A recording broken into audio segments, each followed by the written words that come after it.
Time's up. If you haven't finished yet, no need to worry. We hope you've seen the value of these questions and finish them at home. These questions were designed to make you really think about what message your pop sends, the way you may be perceived, and the benefits it can give you. If this happened to you, we're very happy.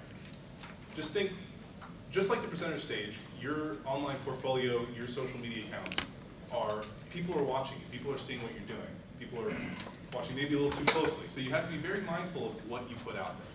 So, with that concluded, we're going to move on to Josh, who is going to teach us about. Thank you, George. All right, so we have just finished this group activity, right? So I hope everyone grasps something useful that they can apply for themselves.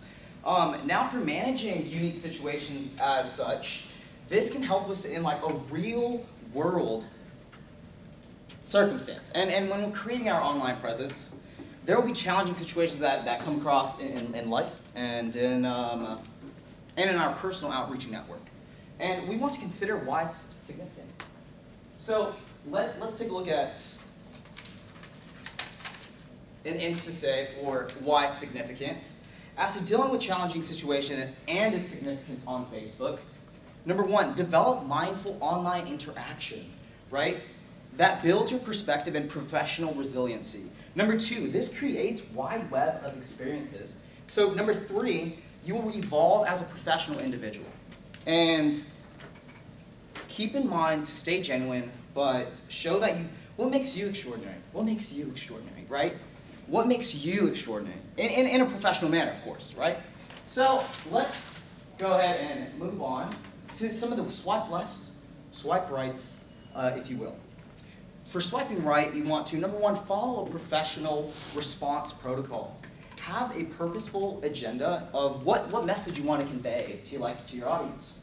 Number two, when dealing with any conflict, escalate any issue, if needed, that violates the platform's policy. And number three, it is essential to prioritize organic reach that earns high value engagement. For instance, you want to be genuine, show authenticity. And all things considered, be polite, be professional at the end of the day.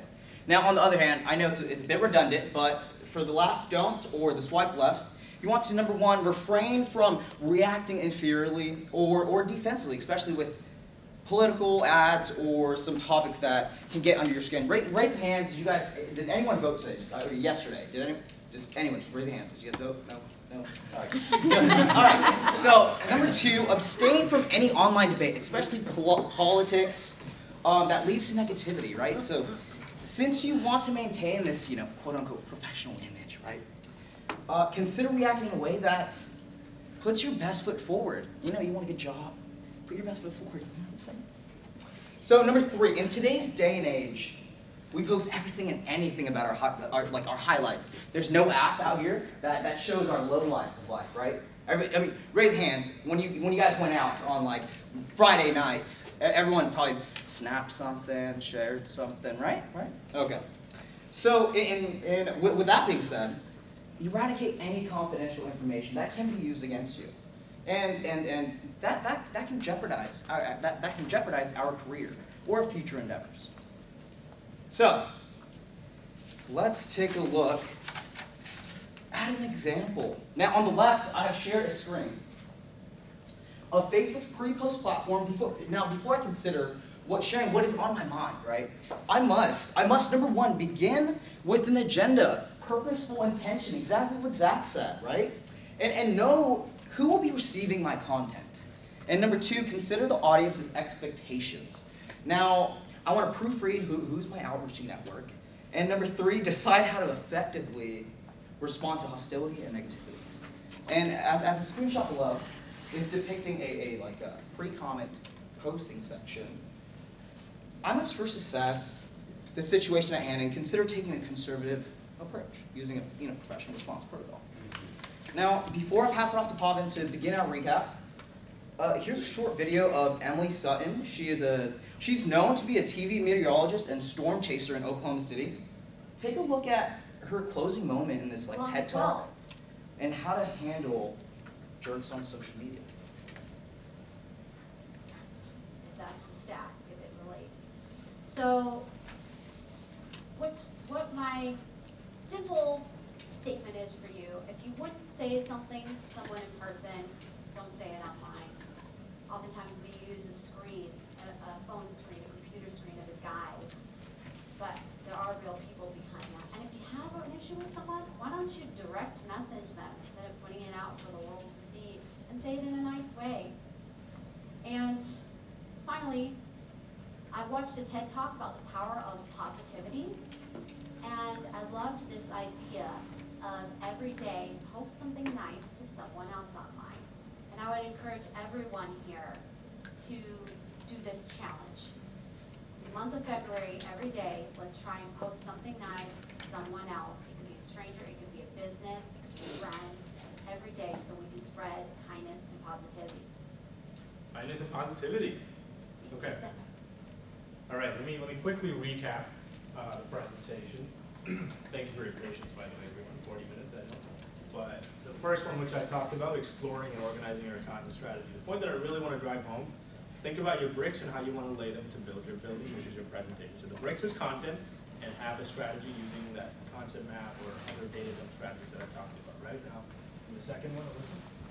So what I really wanted y'all to focus on is knowing who's viewing your platform. Who are you connecting with? Or who is viewing your content in your presentation? And that'll initially help you start to craft and create your content. Right, Zach? Designing your content delivery, you should establish credibility and consistency, and then introduce consumer-centric content and boost engagement. George? And for preparing and crafting your responses is preparing for engagement with your audience. Important that you listen with care, and responding effectively enhances not just the Q&A, but your presentation as a whole. And for managing unique situations, if interactions with the audience get a little hostile or negative, right? Don't get too confrontational. Don't let it get too personal. Be polite and lessen hostility, and use appropriate techniques. These are references that we use to craft the presentation, and with that, presentation's over. We now welcome our Q&A session. Sure. When do we know when we're posting too much? When you know, okay, so I think what I would think about that is when your engagement starts to go down. You know what I mean? If you're providing too much content, you really want that content to digest with people, right? So if your engagement, like likes, comments, or some of that are still consistent with the way you've seen in the past, I would say that you're doing a good job. But if you're just posting maybe 5-6 times a day and people like the post, or even on Instagram story, right? Somebody sees the first story, they don't see the last view, maybe you're posting a little too much. In my opinion. Yes. Which platform should you put the most energy into? That really depends on what kind of professional you are, right? If you're a creative professional, Instagram, YouTube, like I mentioned, even Twitter. Business, professional, LinkedIn. Yeah, and if you're in accounting or finance, typically you don't need to make a lot of YouTube videos or post flamboyant Instagram images and stuff like that, professionally speaking. So LinkedIn would be good, but if you're trying to teach somebody something, tutorial videos, like I said, the guy I showed you guys, he was in corporate real estate and he made tutorial videos. Think about it that way, but it really depends on how professional you are. Yes. Would you, if you were utilizing multiple social media platforms, would you tell a different story in each platform, or would you more describe it as a different lens into the same story? That's a very good question. Yeah, I think it's a different shade of who you are. You express yourselves in different ways, and just like that, social media, you express yourself through different facets and different all lines. So you want to keep your vision of yourself very much intact across all platforms, right? Just like angles, different. Like an Instagram photo, you have a different angle, you look a little different, just like that with social media. Cool. Okay, thank you guys.